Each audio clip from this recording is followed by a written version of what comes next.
Jangan hidup hanya untuk jadi kaya, lalu melahirkan orang-orang kaya. Saya percaya kalau kita bilang orang itu bisa kaya karena hoki, bukan karena Tuhan. Saya mau bilang ini, pernahkah Anda melihat orang yang begitu santai hidupnya, gampang hidupnya, kerja dikit bisa kaya? Kerjaannya gampang banget tapi dia kaya. Kita bilang, nah ini hoki. Kemudian kita bilang orang bisa kaya karena dia pintar cari duit. Tapi bukankah banyak orang pintar yang tidak banyak duit? Mungkin ada lagi yang bilang gini, aduh hoki nih anaknya cakep-cakep, pasti nanti dapatnya orang kaya.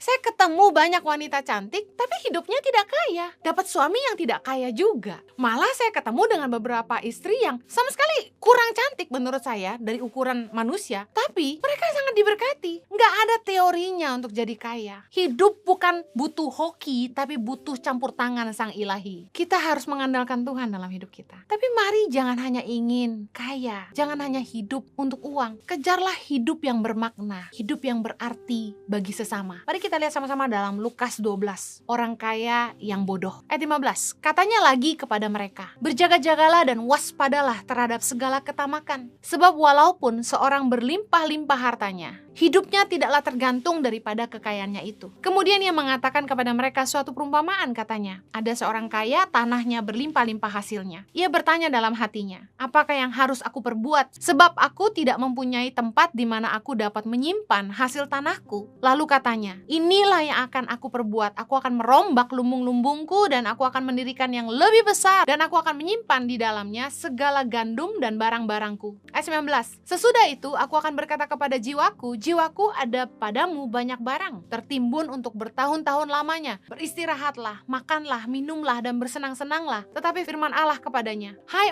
engkau orang bodoh, pada malam ini juga jiwamu akan diambil daripadamu. Dan apa yang telah kau sediakan? Untuk siapakah itu nanti? Demikianlah jadinya dengan orang yang mengumpulkan harta bagi dirinya sendiri, jikalau ia tidak kaya di hadapan Allah. Menurut ukuran dunia, orang yang punya banyak itu orang kaya, tapi di mata Allah, dia tidak kaya. Kenapa? Karena dia hanya hidup untuk dirinya sendiri. Dia hidup hanya memperkaya dirinya sendiri. Jangan hanya hidup untuk mengumpulkan harta duniawi. Lukas 9 ayat 25 berkata gini, apa gunanya seorang memperoleh seluruh dunia tetapi ia membinasakan dan merugikan dirinya sendiri? Pernahkah Anda saksikan hidup orang-orang kaya yang sia-sia? Hidupnya tidak bahagia. Makanya mereka cari hal-hal yang bisa membuat mereka bahagia dengan harta mereka. Kalau kita pikir harus punya banyak harta untuk bisa bahagia, lalu kenapa orang kaya pun cari kebahagiaan lewat harta mereka? Saya percaya kalau kita ingin bahagia, kita harus punya hidup yang berarti bagi sesama. Live for a good cause, not for applause. Hiduplah untuk sebuah tujuan, bukan hanya sekedar pengakuan. Hiduplah untuk sebuah tujuan yang baik, bukan sekedar mengejar nama baik. Lakukanlah yang benar, bukan untuk menjadi tenar. Hidup tuh menjadi berarti ketika kita bisa berkontribusi. Bagaimana seseorang dikatakan sukses adalah diukur dari seberapa banyak hidupnya membawa manfaat untuk hidup orang banyak. Hidup bukan untuk menjadi kaya,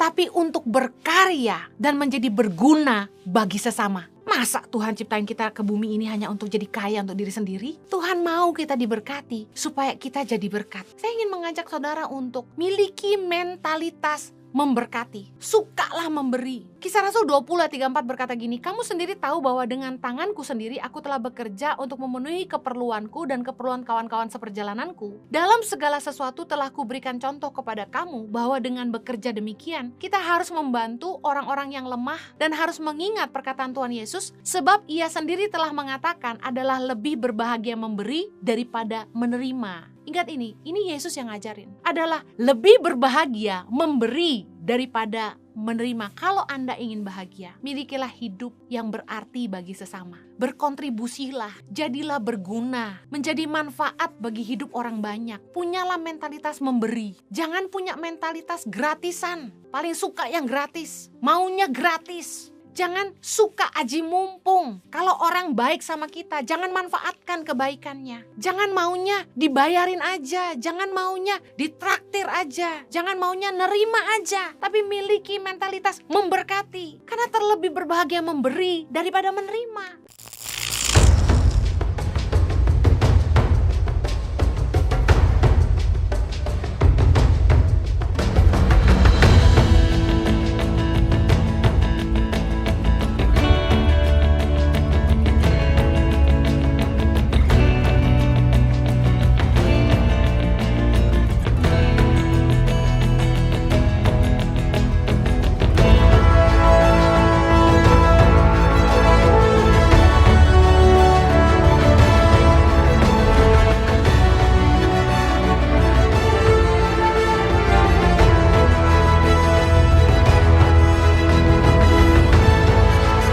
Cerita anak pedalaman dalam meraih mimpi dan mengejar cita-cita bersama Tangan Pengharapan.